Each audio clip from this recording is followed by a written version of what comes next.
Okay, so this exercise, this movement is called side skaters because you look like an Olympic speed skater. What this helps with is explosion with your hips, but also stability and ankle stability. So hip stability, knee stability, ankle stability. Okay? Coach Sarah is going to show you what that looks like. We're going to start on one leg, and you're going to explode to the other leg. Keeping your hips down, nice and low. And you're jumping from side to side. It's not stepping. You need to explode and jump. Solid landing, keeping the hips low. Coach Sarah, will you show them what it looks like if you're too high and you lose and you're just not going to keep balance? See how stiff her landing looks? We don't want to do that. That's why you sink your hips down low. For the side skaters, you want to do on your off days, 2 times a week, so on non-practice days. And you want to do 3 sets of 10. So you'd be 1, 2.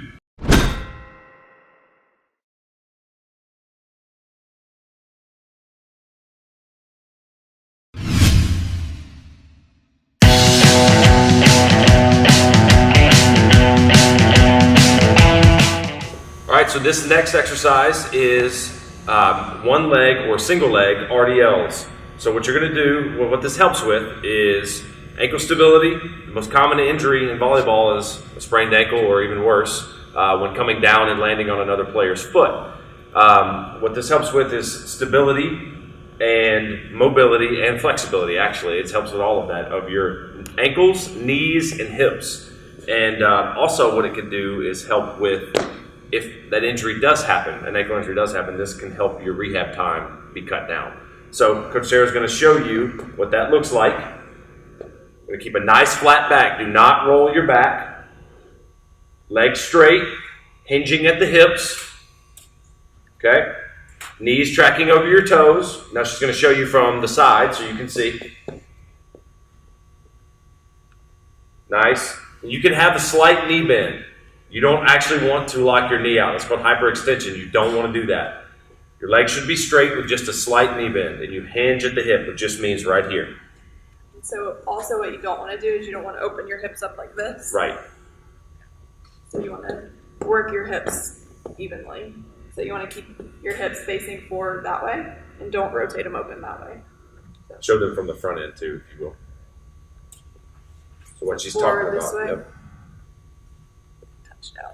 Show them the open. The incorrect way would be opening up and trying to touch like just your right side down. That can cause back injuries as well, which you don't want. Trust me. Yeah, don't do that. On the RDLs, you want to do those on your non-practice days. So that's 2 times a week, and you want to do 3 sets of 10. We're keeping it on the 3 sets of 10 for these exercises for you to keep it simple, okay? You want to do 3 sets or a set of 10 on this leg, 10 reps, and then you want to do 10 reps on this leg for 3 sets. So a total of 30 reps on each side.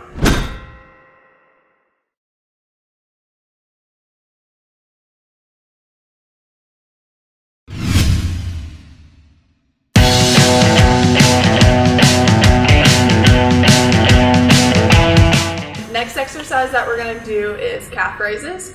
So they're pretty simple, but it's best to do it like on a step at home with something to hold on to so you don't lose your balance, because the step helps you get full range of motion. So he's going to start with his heels down towards the ground at the full range of motion. He's going to go all the way up and then all the way back down. So you really want to get that full range. And so we're going to show you 2 different versions. The first one is just toes pointing straight, going straight up and straight down.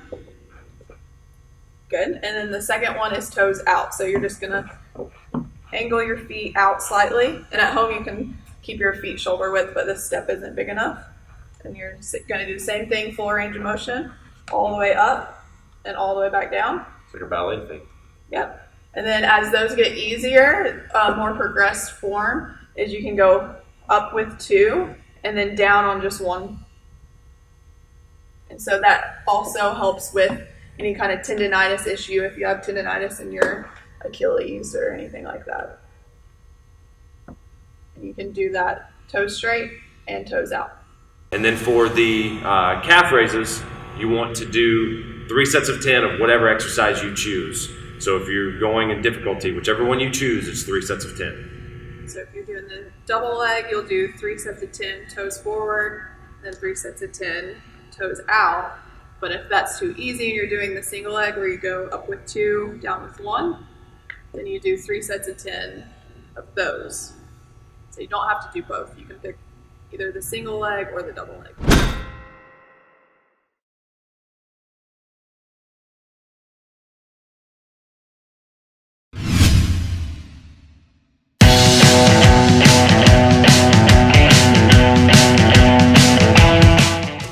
Okay, this exercise is called 360 lunges. It's called 360 lunges because it's 360 degrees of lunges. You're working all planes of motion, forward, back, side, forward, back, side. So what you're going to do is start with your feet about hip width, and you're going to step into a forward lunge.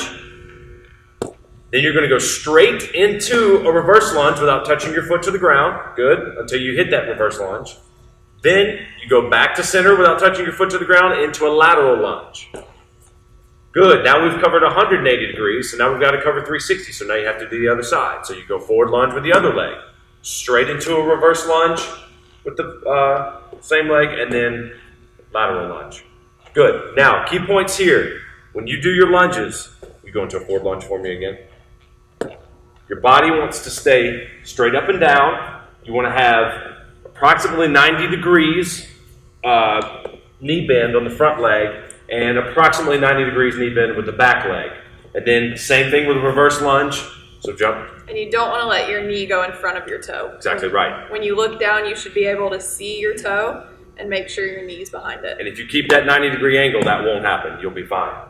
Then same thing, your lunge should look exactly the same, 90 degrees, 90 degrees. And then when you go into a lateral lunge, here's where it's a little different, okay? You want to keep that side leg straight, foot flat on the ground. Don't let the toes come up. Don't be on the heels. This is a common mistake when people do that. And then you want to have a flat back, but you can have some bend in the waist. You have to if you want to do a proper lateral lunge. Now let's look at her again for me. The lateral lunge. Lateral lunge. Can we go this way? No. Notice that knee is still over top of the toes, still tracking over top of the toes, not in front of the toes, and you still have a flat, strong back here as well. Flat foot on the ground. Never have your feet come off the ground. We're going to see it from the lateral view really quickly. There you go. That's a lateral lunge. Everything's flat, flat feet on the ground. Good. Forward lunge. So in full speed, it would be. Yes, full speed.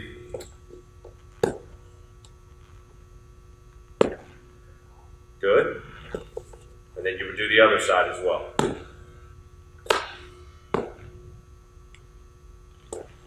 Good.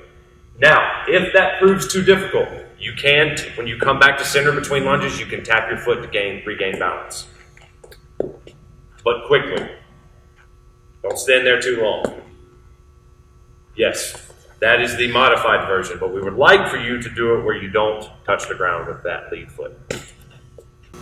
Okay, so for the 360 lunges, you want to do 3 sets of 5 reps on these. Now, a rep on the 360 lunges: forward, backward, side. That's 1 rep. You On want to the do right side. On the right side. This is 1 rep on the left side.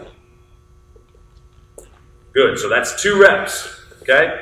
But that's 1 rep on each side. So you want to do 5 on each side for 3 sets. So you'll go 5 and 5, 5 and 5, 5 and 5. And you want to do that 2 times a week on non-practice days.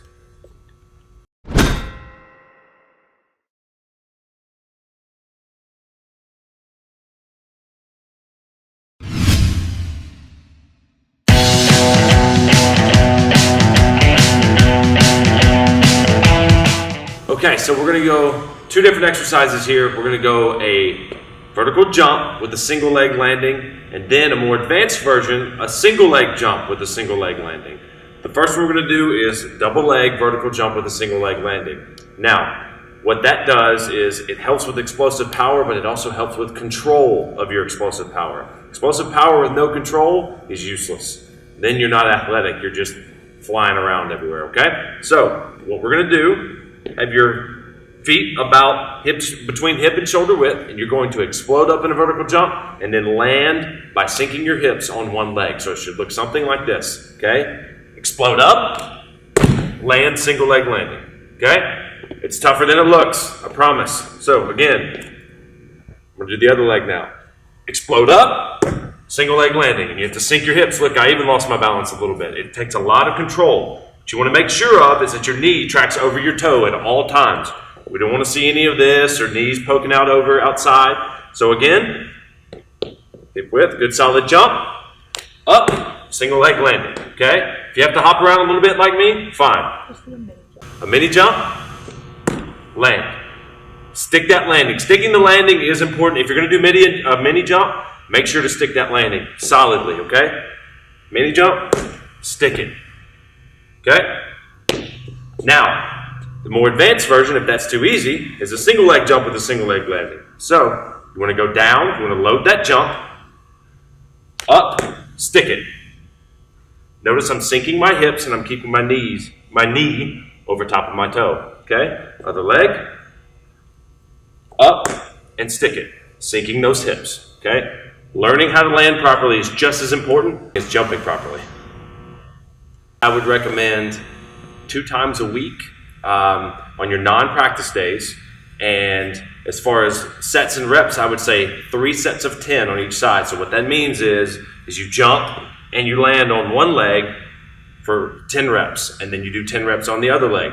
That's 1 set, and you do that for 3 sets. So that'd be 30 landings on each leg.